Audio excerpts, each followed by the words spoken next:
Government is releasing a white paper titled A Global Community of Shared Future, China's Proposals and Actions. The State Council Information Office is now holding a press conference in Beijing. Chinese Foreign Minister Wang Yi is attending. Now let's cross live to the press conference in the Chinese capital. You're watching live footage from Beijing. This is the State Council Information Office press conference, and this year marks the 10 years since the concept of building a community with a shared future for mankind was first proposed by Chinese President Xi Jinping. And on this very day, the Chinese government is releasing a white paper titled A Global Community of Shared Future, China's Proposals and Actions. Ladies and gentlemen, good morning. Welcome to today's press conference. At today's press conference, the State Council Information Office will release the white paper titled A Global Community of Shared Future, China's Proposals and Actions.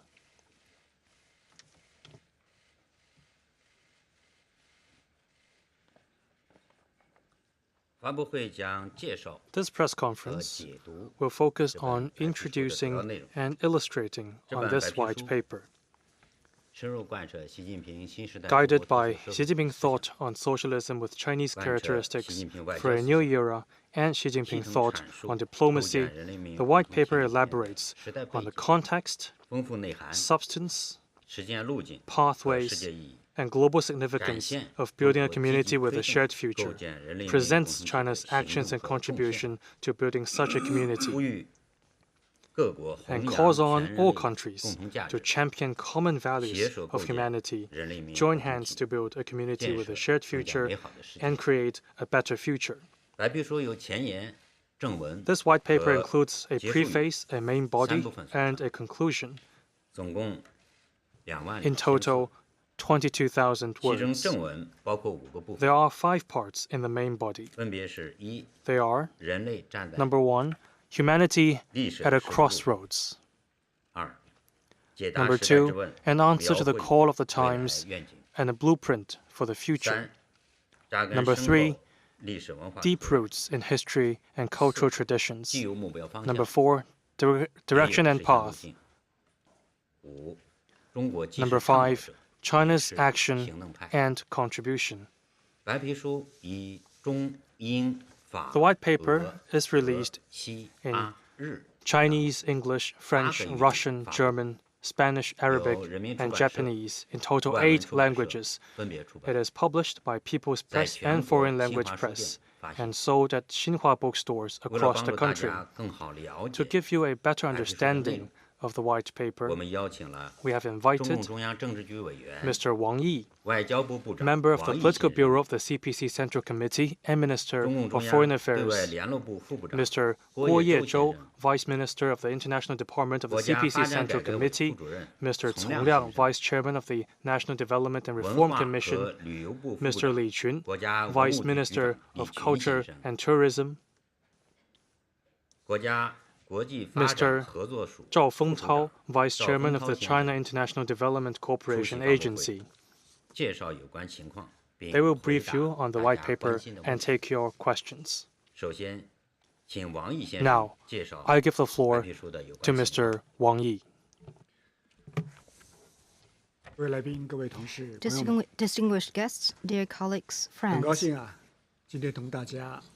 I'm delighted to witness, together with all of you, the release of the white paper, A Global Community of Shared Future, China's Proposals and Actions.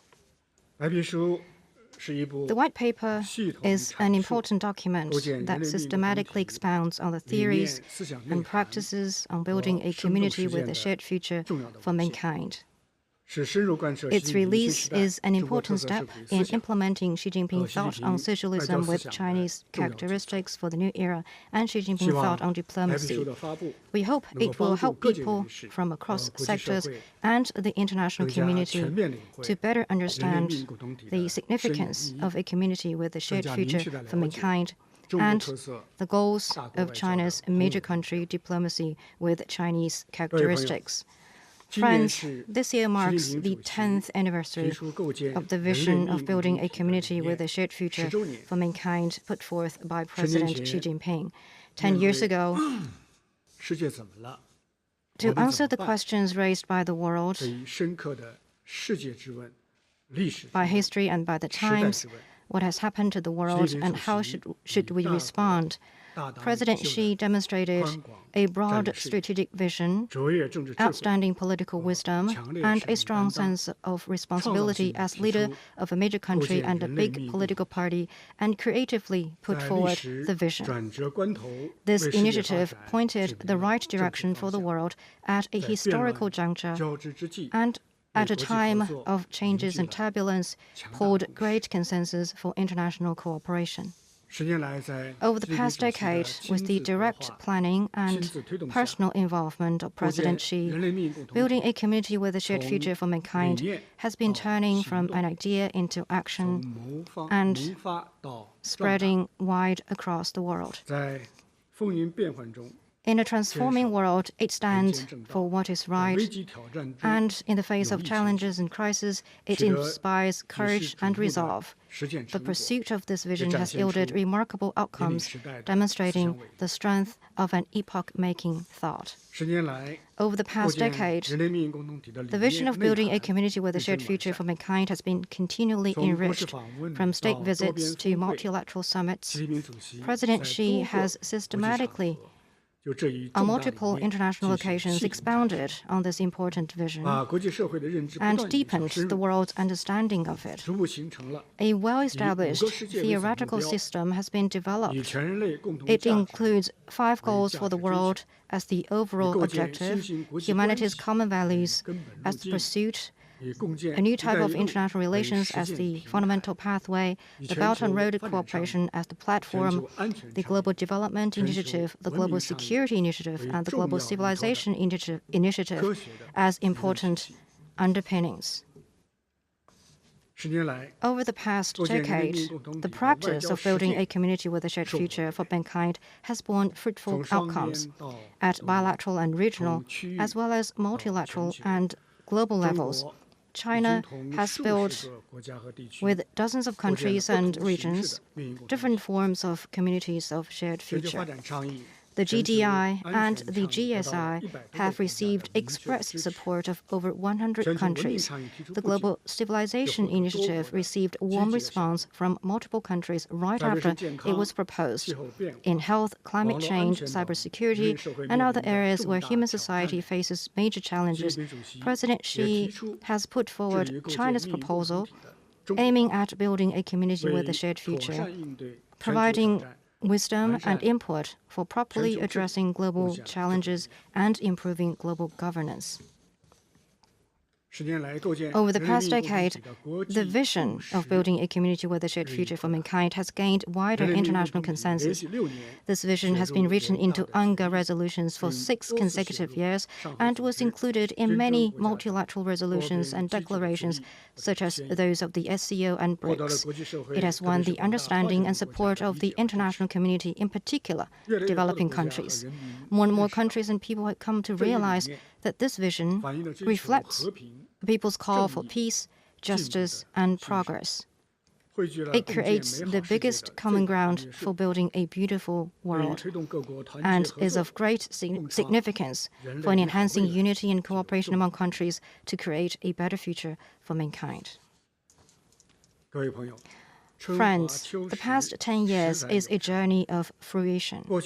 What we have achieved over the past 10 years has proven once again that building a community with a shared future for mankind is the right choice, one that is made based on a keen understanding of history and promotes human development. Entering the 21st century, humanity has broken the boundaries of geography, ethnicity, and culture and lives in the same global village. We are increasingly becoming a community with shared interests, shared responsibilities, and a shared future. where our interest and security are intertwined. Despite trade wars, COVID, and geopolitical crises in recent years, the tides of globalization have kept surging forward amid twists and turns. The waters in the vast ocean of the global economy have not been and will not be channeled back into isolated lakes and creeks. People across the world are keenly aware that amid escalating global crises, no country can stay unaffected or meet all challenges on its own. Only with unity and cooperation can countries escape the historical cycle of war and peace, rise and fall, and order and chaos. Building a community with a shared future for mankind is the right direction, one that is in keeping with the trend of the times and improves global governance. Any epoch-making theory must keep up with the trends and needs of the times. Outdated mentalities, such as hegemonism and power politics, have long been out of sync with the new realities of the 21st century. The world has realized that to avoid a new Cold War and the clash of civilizations, theories of international relations must be updated. A community with a shared future for mankind transcends traditional theories. It calls for peace and development over conflicts and confrontation, common security over absolute security, mutual benefit over zero-sum games, exchanges and mutual learning over the clash of civilizations, and ecological conversation for the planet. This vision has created a new model for international relations and contributed China's wisdom to improving global governance. Building a community with a shared future for mankind is integral to peaceful development and win-win cooperation. The philosophy of building such a community is derived from traditional Chinese culture that advocates the common good and harmony among all nations. It embodies the aspiration of the Chinese nation for a better society. Right now, building a community with a shared future has been incorporated into the Chinese Constitution and the Constitution of the CPC. It has become one of the essential elements of Chinese modernization. This means that China is committed to a modernization path different from those of traditional Western powers. And China takes peaceful development as a strategic choice. In the course of building such a community, China's development will be deeply interlinked with the common development of all countries, and China's own future will be closely intertwined with that of humanity. With China's new development, it will present new opportunities to the world, inject stronger impetus, and make greater contribution to peace and development for humankind. The world is now undergoing transformation unseen in a century. Geopolitical tensions are on the rise. Cold War mentality is resurging. Hegemonic, abusive, and aggressive actions are causing great harm. Non-traditional security challenges in the form of terrorism, cyber attacks, transnational crimes, and biosecurity are on the rise. Humanity once again comes to a crucial crossroads. We must offer the right answer to the questions of what kind of world should be built and how to build it.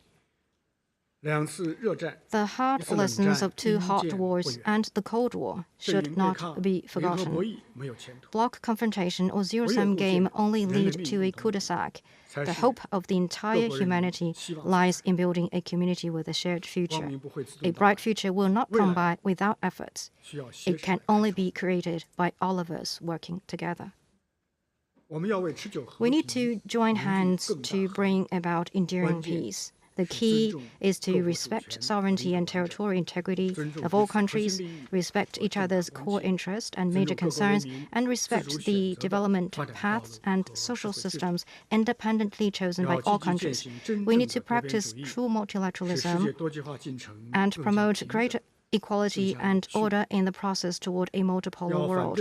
We must say no to bloc confrontation and exclusionary groups and find a new path of engagement that prioritizes dialogue over confrontation and partnership over alliance. We should create a sound environment for universal security. The key is to promote the vision of common, comprehensive, cooperative, and sustainable security. Settle disagreements and disputes through dialogue and consultation. Take each other's legitimate security concerns seriously and oppose arbitrarily expanding military alliance and squeezing other countries' security space. We should ensure security in both traditional and non-traditional domains. Strengthen dialogue and cooperation in biosecurity, cybersecurity, data security, and AI security, and jointly forestall risks. We should boost confidence in common development. The key is to steer globalization toward the right direction, oppose decoupling, cutting up supply chains, and building small yards with high fences, reject protectionism and unilateral sanctions, and work for a just, equitable, and transparent set of international economic and trade rules. We should bring development back to the center of international agenda and let developing countries better participate in international division of labor and to deliver the fruits of development to people of all countries more fairly. China will host the third Belt and Road Forum for International Cooperation next month. We will take this opportunity to plan for development and cooperation with all parties. We should provide impetus for mutual learning between civilizations. The key is to be clear that no civilization is superior to others, and values should not be made a political tool, still less a weapon for confrontation. We should promote the vision of equality, mutual learning, dialogue, and inclusiveness between civilizations, advocate peaceful and harmonious coexistence between civilizations, and oppose hyping up the narratives of so-called democracy versus authoritarianism and imposing one's own values and models upon others. We should work together for creative ways to advance human civilization, cement popular support for the growth of relations between countries, and promote understanding and amity between people of different countries. We should take more actions to protect the eco-environment. The key is to promote the vision of harmony between man and nature. Firmly commit to respecting nature, following nature's laws, and protecting it. Drive home the idea of green development and work for steady progress in global ecological conservation. We should follow the path of low-carbon, circular, and sustainable development, foster a fair, equitable, cooperative, and win-win system of global climate governance, and jointly protect the planet we call home. Friends, the traditional Chinese Mid-Autumn Festival is around the corner. I extend my festive greetings to all of you. On that day, the occasion symbolizes reunion and harmony and reflects the ancient philosophy that all under heaven are one family and the contemporary spirit of peaceful coexistence in building a community with a shared future for mankind. We will work with all parties to hold high the banner of community with a shared future for mankind and build an open, inclusive, clean, and beautiful world that enjoys lasting peace, universal security, and common prosperity. Thank you. Thank you, Mr. Wang Yi. The floor is now open for questions. Please identify your media affiliation before raising your question. 东区第3排西侧这位女士。Thank you. With CCTV, building a community with a shared future for mankind is a major initiative proposed by President Xi Jinping with the future of the world in mind. We see that President Xi also put forth the principles of amity, sincerity, mutual benefit, and inclusiveness toward China's neighboring countries and the right approach to friendship and interests in relations with developing countries, thus providing a scientific and complete system of thought for China's diplomatic work in various fields. What is your take on the guiding role of Xi Jinping's thought on diplomacy for China's diplomacy in the new era? This is a very important question. We believe that building a community with a shared future for mankind is an important part of Xi Jinping's thought on socialism with China's characteristics, and it is a core concept of Xi Jinping's thought on diplomacy. If we say that the community with a shared future for mankind represents the trend of the times that points the direction for human progress, then the principles of our neighborhood policy, which are amity, sincerity, mutual benefit, and inclusiveness, and the right approach to friendship and interests in dealing with fellow developing countries, are various components that make up this trend. President Xi Jinping has put forth a series of concepts and initiatives on diplomacy, which are coherent in theory and consistent in practice. These initiatives demonstrate the global mindset of Chinese communists and a sense of mission in pursuing the greater good, which is embedded in Chinese culture. A community with a shared future for mankind is an answer to the question of our times.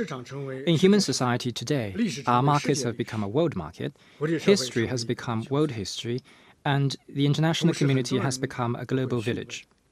Meanwhile, many are asking, should the decisions for our world be made by a certain country from its position of strength, or on the basis of the purposes and principles of the UN Charter? Is the international order to be defined by several individual countries, or to be governed together by all countries? Is modernization a privilege of a small few countries, or a right for all nations? The purpose of building a community with a shared future for mankind is to address these general fundamental questions and make it clear that all countries, big or small, are equal members of the international community, each shouldering its due responsibilities and each entitled to fair rights. Humanity should be a community with a shared future, featuring peaceful coexistence, fairness and justice, and win-win cooperation. Building a community with a shared future for mankind has become the overarching goal for China in conducting major country diplomacy with China's characteristics. This key vision is reflected in every aspect of China's diplomatic practice, including the promotion of the Global Development Initiative, the Global Security Initiative, and the Global Civilization Initiative, and of course the development of the Belt and Road Initiative. All these initiatives demonstrate China's readiness to strengthen solidarity and cooperation with countries across the world, especially developing countries, and play a greater role in human progress and the modernization process.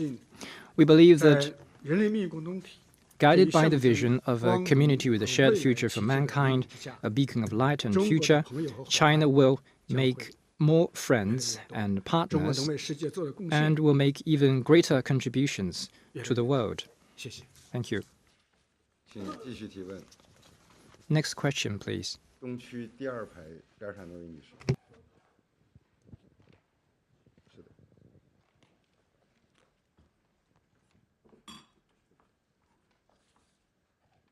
A question from the Straits Times. So China's Belt and Road Initiative has been previously accused of causing ecological damage and outsourcing pollution. So as the BRI enters the next decade, how do you plan to address these concerns while prioritizing green development? 海峡时报有人称中国的“一带一路”倡议可能破坏生态环境。随着“一带一路”倡议进入下一个10年，如何解决这些关切，并将绿色发展作为优先事项？这个问题请丛亮先生回答。Mr. Chen Liang. 谢谢您的提问。 Mr. Cong Liang will take this 共建“一 question. 带一路”的倡议呢， Thank you for your question. Over the past decade, since the inception of the BRI, the principles of extensive consultation and joint contribution for shared benefits have taken roots among the people. Cooperation on policy communication, infrastructure connectivity, unimpeded trade, financial interflow, and the people-to-people bond, as well as in new areas, have seen significant progress. The BRI has become a widely popular international public good and international platform for cooperation. President Xi Jinping advocates a green, low-carbon, circular, and sustainable way of life and work. In this spirit, we see that green is the color for Belt and Road cooperation. In terms of policy system, we have rolled out policies on green Belt and Road cooperation, on ecological protection, on energy cooperation, and on not building additional coal-fired power plants overseas. In terms of partnership, we have launched the initiative for Belt and Road Partnership on Green Development and carried out the Green Silk Road Envoys program. In terms of practical cooperation, Chinese companies have participated in the investment and construction of the Janatas wind farm in Kazakhstan, as well as a large number of other clean energy projects. They have, in building the Mombasa-Nairobi railway in Kenya, constructed wildlife passages and other facilities to protect the environment. They have played an important role in the harmony between man and nature in partner countries. Since Belt and Road projects are based on the principles of joint extensive consultation, joint contribution for shared benefits, the partner countries know best, and the local people have the biggest say in whether Belt and Road cooperation is green or not, and the facts speak louder than words. Before tangible outcomes of such cooperation, any smearing against the Green Silk Road development is naturally invalidated by facts, and any attempts to disrupt Belt and Road cooperation in the name of environmental protection would not succeed. China will continue to work with partner countries to protect the environment, promote development, and benefit the people. Specifically, we will do the following three aspects of things. First, we will fully consolidate the foundation for green development cooperation, increase the synergy between Green Silk Road cooperation and the United Nations Sustainable Development Agenda, and deliver concrete results from our major cooperation projects. Second, we will vigorously expand the space for green development cooperation, further improve the BRI International Green Development Coalition and other platforms, focus on infrastructure, energy, transport, finance, science and technology, standards, and climate response, and seek green development together. Third, we will continue to strengthen capacity building on green development, take a full green transition in socio-economic development as a long-term policy, increase support for green Belt and Road cooperation, and help partner countries build internal drivers for green development. Thank you. Next question, please.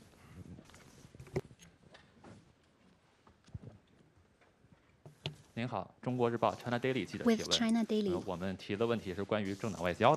My question is about political party diplomacy. In recent years, the IDCBC has played host to several high-level meetings of world political parties. Various party-to-party exchanges at the regional and bilateral level has also been very active.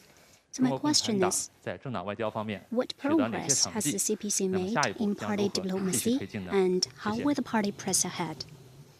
Mr. Guo Yezhou will take the question.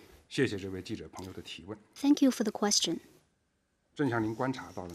As you rightly observed, since the new era, the CPC has been very active in its international exchanges. It shows that political parties, governing parties in particular, play an important role in the country's political life and its international relations, and that political parties serve as an irreplaceable force in advancing human progress and the building of a community with a shared future for mankind. Committed to steering the course, we have gathered the strength of political parties for building a better world. General Secretary Xi Jinping has provided guidance to and attended major events such as the CPC in dialogue with world political parties' high-level meetings, and had in-depth exchanges with political party leaders of other countries on different occasions, calling for joint efforts to build a community with a shared future for mankind and a better world, and inspiring political parties to undertake their mission and responsibility. Committed to making more close friends, we have gathered the strength of political parties for fostering a new paradigm of international exchanges.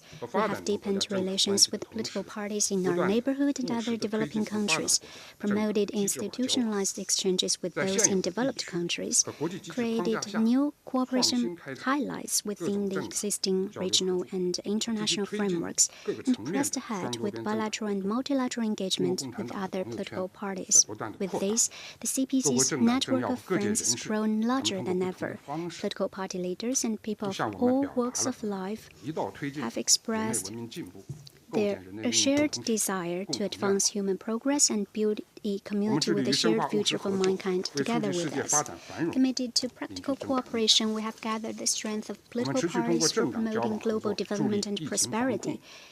Through party-to-party communication and cooperation, we have facilitated practical cooperation on COVID-19 response, economic recovery, poverty reduction, food security, green development, and digital economy. We have established the political party joint consultation mechanism with Belt and Road countries and set up dialogue platforms for the business community through the party channel to strive for common prosperity. Committed to exchanges on thoughts and ideas, we have gathered the strength of political parties for promoting exchanges and mutual learning among civilizations. In response to the calls of political parties of different countries, we have, during our interactions with them in and outside China, expounded on Xi Jinping's thought on socialism with Chinese characteristics for a new era, shared our experience on party and state governance, and learned from other countries' political achievements in a bid to improve leadership and governance capacity together. We also encourage people-to-people exchanges organized by party-affiliated social organizations and strive for substantial progress in Belt and Road people-to-people connectivity. On the new journey for building a stronger nation and realizing national rejuvenation, will deepen exchanges and mutual learning with other political parties to steer national development, explore paths to modernization, and advocate and practice the vision of a community with a shared future for mankind. Thank you. 东区第3排中间那位女士。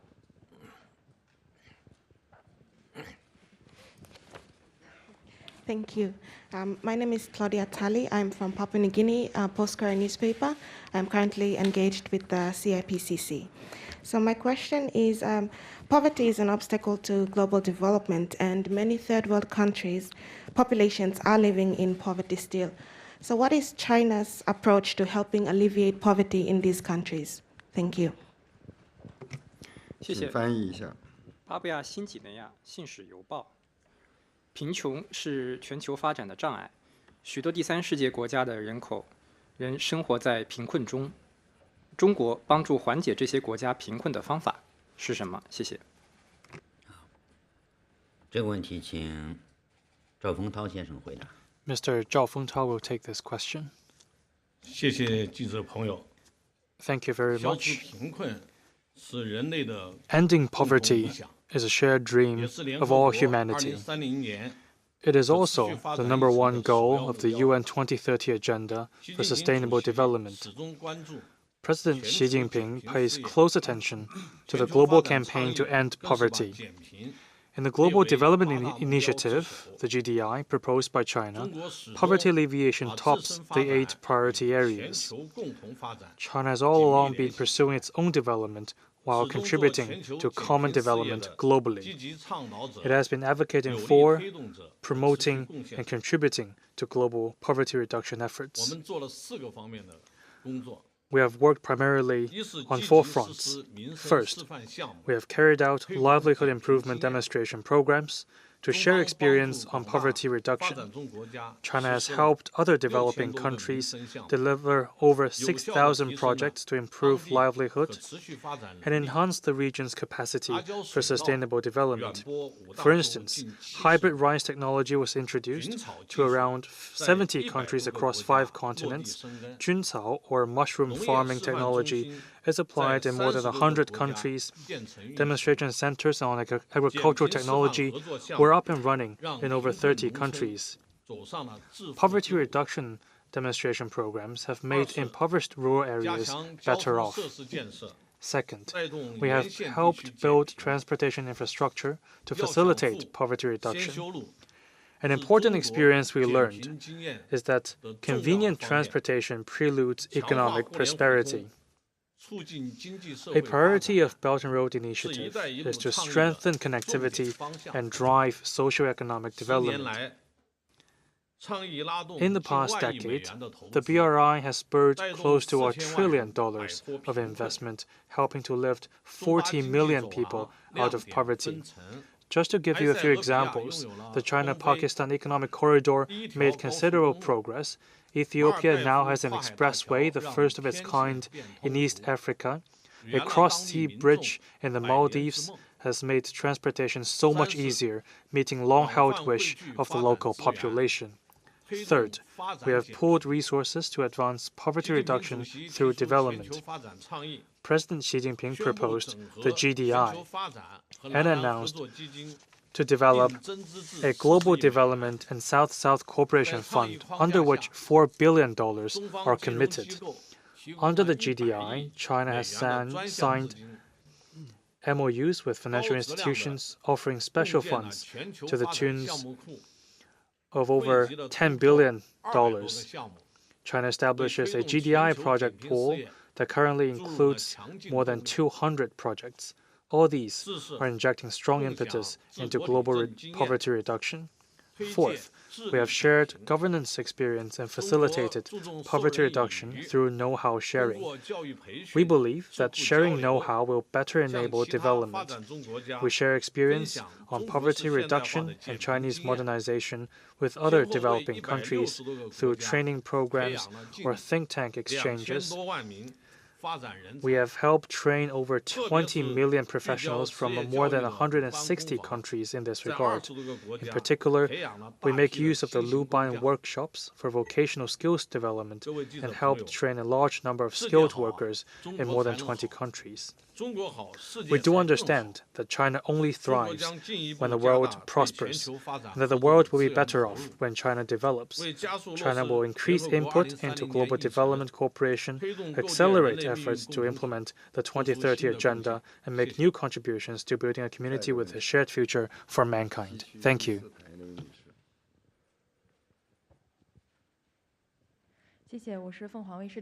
Phoenix TV. Recently, a number of overseas cooperation projects have been completed and have received extensive positive feedback from the relevant countries and regions and from the people. Could you elaborate on the progress of China's overseas cooperation projects and what role do they play in local economic and social development? How do you plan to promote such cooperation in the future? Mr. Cong Liang will take this question. Thank you. Over the past decade, we have pursued Belt and Road cooperation in line with market principles and international customary practices, giving full play to the main role of the companies and providing coordination and facilitation. Our cooperation projects overseas have seen positive progress. For example, the China-Laos Railway has been running safe and stable for 21 months, transporting over 20.9 million passengers and more than 25.36 million tons of cargoes. It is now connected to the China-Europe Railway. In another instance, the Jakarta-Bandung Railway has been up and running and providing convenience to the Indonesian people. It will greatly boost local economic development. In addition, after COSCO ship became a shareholder, the port of Piraeus has increased its cargo throughput from 880,000 TEUs in 2010 to more than 5 million TEUs in 2022, back among the top 10 global ports in shipping index. And then, since the launch of the China-Pakistan Economic Corridor, the Karakoram Highway has been running well, and the port of Gwadar has seen major progress. Meanwhile, we have been working with relevant countries to co-build hospitals, schools, water facilities, and other livelihood projects, which have been highly welcomed by the local people. These cooperation projects in other countries has brought effective investment, promoted growth, spread technology, increased jobs, and improved livelihoods in host countries. For example, in conducting the China Layout Railway project, we created 110,000 jobs, helped build more than 2,000 kilometers of roads and canals for the local communities, and trained a large number of technical and management talents. In the project of Piraeus Port in Greece, we created 13,000 jobs and contributed directly 300 million euros to the local economy. And then the China-Pakistan Economic Corridor has laid a solid foundation for the infrastructure connectivity and industrialization in Pakistan and created directly 155,000 jobs for that country. China has now signed third-party market cooperation documents with 14 countries to jointly work to promote economic development and improvement of livelihoods in third countries. In the future, the NDRC will work with relevant authorities to continue pursuing Belt and Road cooperation in the spirit of extensive consultation and joint contribution for shared benefits, and deliver high-standard, sustainable outcomes that benefit the people. We will work with our partner countries to strengthen synergy between our policies, mechanisms, and projects, guide the companies to cooperate in market principles and in accordance with international customary practices, continue to build high-quality and landmark projects, as well as small and beneficial projects, so that other people of all countries will benefit from our complementarity of strength and mutually beneficial cooperation.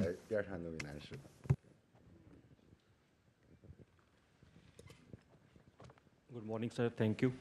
This is Ali, journalist from Pakistan. First of all, I would like to express my heartfelt thanks to the MFA for this valuable opportunity to participate in today's press conference. So my question is, with this great initiative and outstanding idea, I have some questions. What role does cultural exchange play in building a community with shared future of mankind? This is my first question. And the second is, what challenges are there for building such community? Thank you so much. 请翻译一下。巴基斯坦城市新闻网，非常高兴参加今天的发布会。我有以下几个问题：第一，人文交流对构建人类命运共同体有什么作用？第二，构建人类命运共同体面临怎样的挑战？谢谢。这位记者朋友的问题，请李群先生回答。Mr. Li Chun will take this question. 这位记者朋友，您可 Thank you very much. 注意到， You might have noticed 刚刚闭幕的 that at the just concluded 45th session of the UNESCO World Heritage Committee, the old tea forest of Jingmai Mountain in the city of Pu'er was inscribed on the World Heritage List. 这个主题的物质文化遗产首次列入了 This is the first time that a Chinese tea is listed as a cultural heritage. This is the latest example of China's engagement in contribution to international cultural exchanges. Building a community with a shared future for mankind is at the core of Xi Jinping's thought on diplomacy. An important pathway to forge such a community is to strengthen people-to-people and cultural exchanges, as they focus primarily on people. This idea of human centrism is widely shared among traditional Chinese culture and philosophies of other nations around the world. Therefore, China juxtaposes people-to-people exchanges with political mutual trust and economic cooperation, making them the three pillars in diplomacy. As we speak, transformations unseen in a century are unfolding. The global landscape witnesses shifting dynamics. Impact of the pandemic still lingers. Peace deficit, security deficit, and governance deficits are posing challenges to people-to-people exchanges. President Xi Jinping places high importance on international people-to-people exchanges. He proposed the Global Civilization Initiative, GCI, and advocates for a global network of dialogues between civilizations to facilitate mutual understanding and friendship, and for humanity to make progress together. China has actively carried out people-to-people exchanges. We have signed documents with 157 countries on cultural artifact and tourism cooperation and entered into agreements with 25 countries to prevent illegal cross-border flow of artifacts. In the past decade, we have worked with many others to organize more than 500 exhibitions of artifacts in each other's countries. Our experts also carried out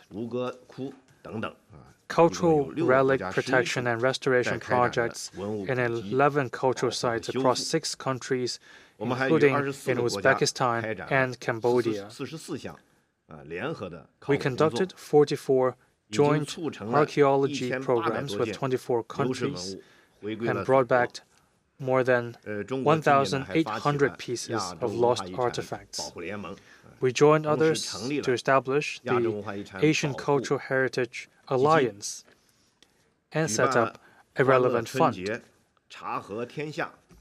We have organized events under the themes of Happy Spring Festival and Tea and the World. We also planned and executed the Cultural Silk Road programs and the Hello China promotion events.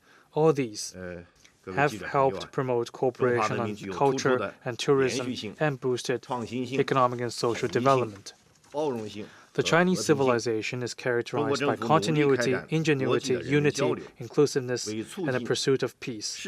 By carrying out people-to-people exchanges, the Chinese government contributes to the world's cultural diversity and enhances the inclusiveness and sustainability of global economic and social development. Looking ahead, our department will continue to act on the Global Civilization Initiative, strengthen cultural exchanges, work even harder to promote world peace and cooperation, and make further progress in human civilization. Thank you. 谢谢李群先生。由于时间关系，最后一个问题。这边第二排这位先生。谢谢主持人。我是美国彭博社的记者。The United States will be hosting the APEC Leaders Summit very soon in San Francisco in November. Will Chinese President Xi Jinping be attending? And will that decision, what will that suggest about the role and importance of multilateral events and how China carries out head of state diplomacy? Thank you. 请翻译一下。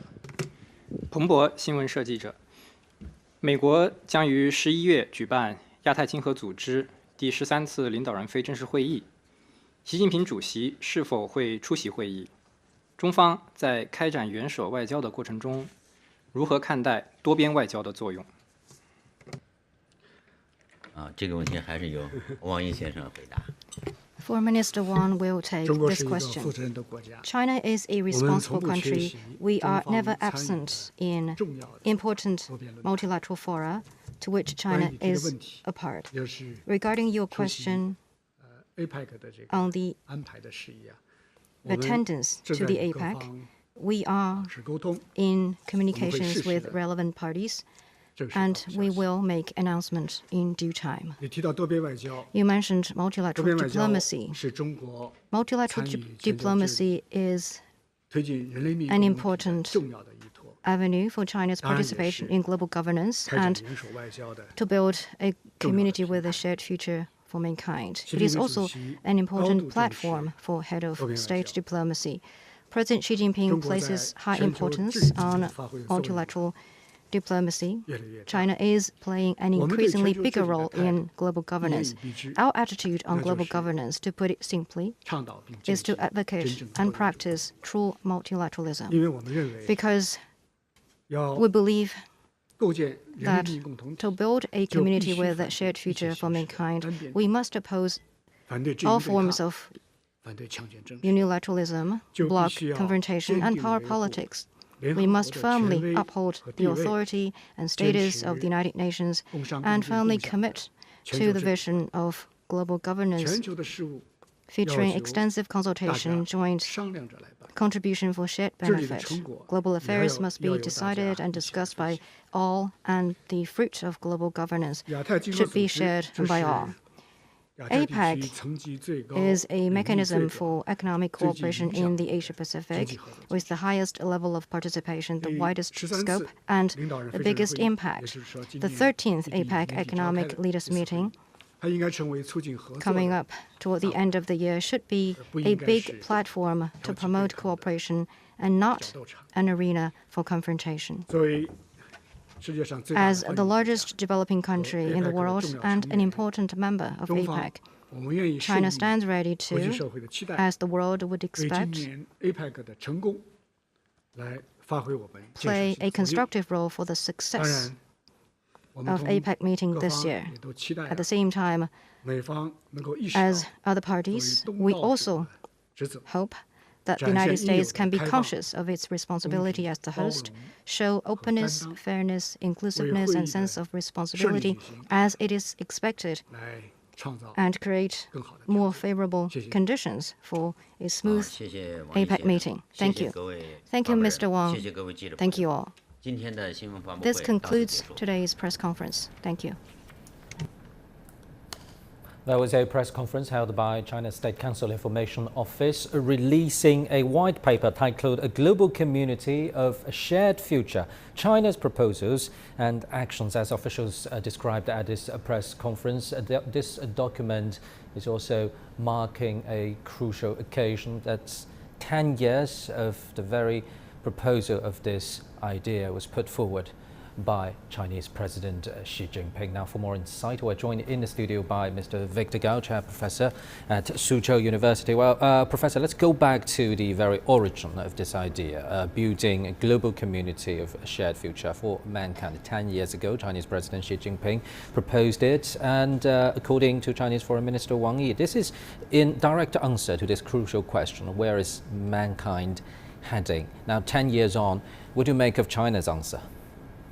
Thank you very much. I think the release of this white paper is not only very important, but also very timely, because today, compared with 10 years ago, when China just started to announce this big initiative, I think mankind can see with greater clarity as to why this community of shared future for mankind is more important, because we are really facing a crossroad between war versus peace, between conflict versus development, and between arms race, Cold War, or even hot war versus development.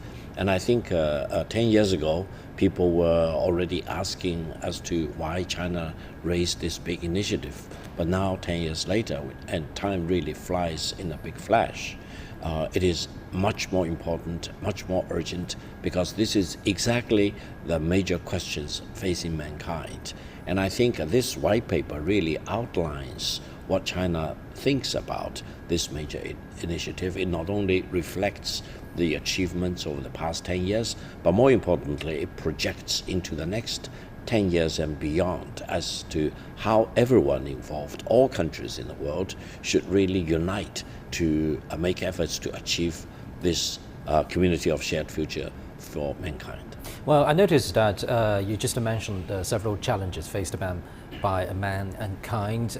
Most of them are actually in international relations. Do you think 10 years on, those challenges have been deepening and have become more challenging? And going back to this proposal, this is not only an idea, it's also about methodology and approaches to realize it. One of it is actually building a new type of international relations. Tell us a little bit more about your reading into this. Absolutely. I think the challenges are now more urgent and more pressing mainly because there is a war going on, and there are efforts in the world launched by some other major countries which want to divide the world community into opposing blocs. They are encouraging a new arms race. They are encouraging confrontation and conflict, or even leading to war and confrontation. This is very dangerous. I would say the dangers are much more acute today compared with 10 years ago. Now,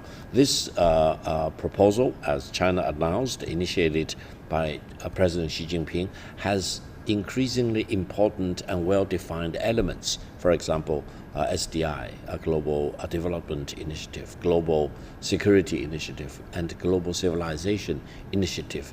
It also outlines the process in which we all need to follow a set roadmap in order to minimize conflict and maximize cooperation, for example.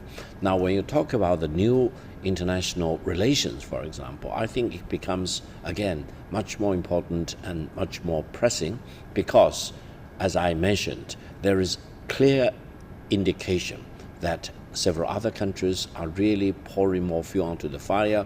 They want to agitate the world into a period of conflict, for example. They want to make use of their hegemony, try to solve problems through war and conflicts rather than through peaceful negotiations. They want to minimize the role of the United Nations and put themselves on top of the world.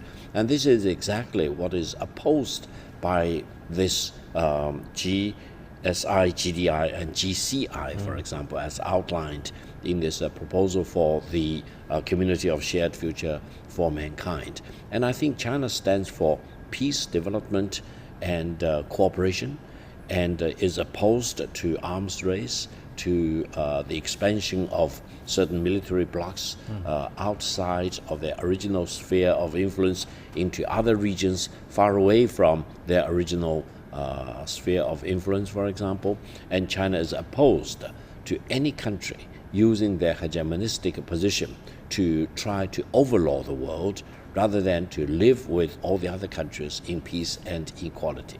What about this very term, true multilateralism?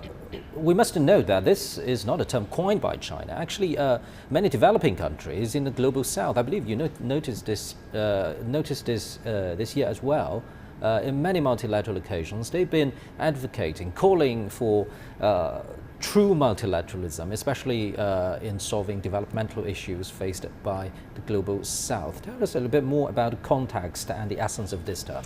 Well, I think in the world of today, it is not a world of unipolarity, and it is not a world dominated by any one single country, even though some countries believe that they are dominating the world. And the world today is of multipolarity, of multilateralism. However, multilateralism can be misused or abused by some other countries. For example, when some country try to rally their allies to reinforce one particular bloc in opposition to other countries, which they want to put into another bloc, so that the blocs will be opposed to each other. And what is the criteria they are following? They are not following the common interest of mankind as a whole. They are saying, my values are important, my values should trump your value, and either you follow my value or I defeat your value. This is not the basis for peace and development and harmony among countries.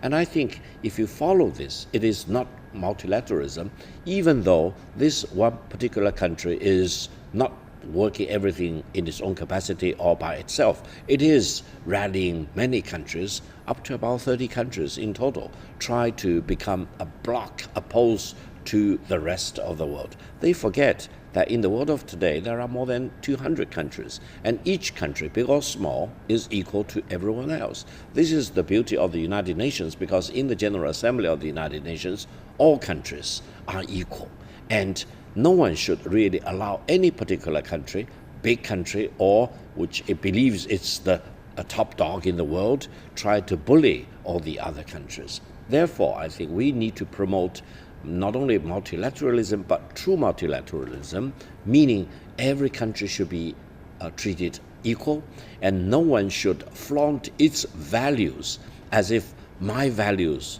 trump your value. Thank you very much, Professor Victor Gao from Suzhou University. You're watching The World Today on CGTN. Stay with us.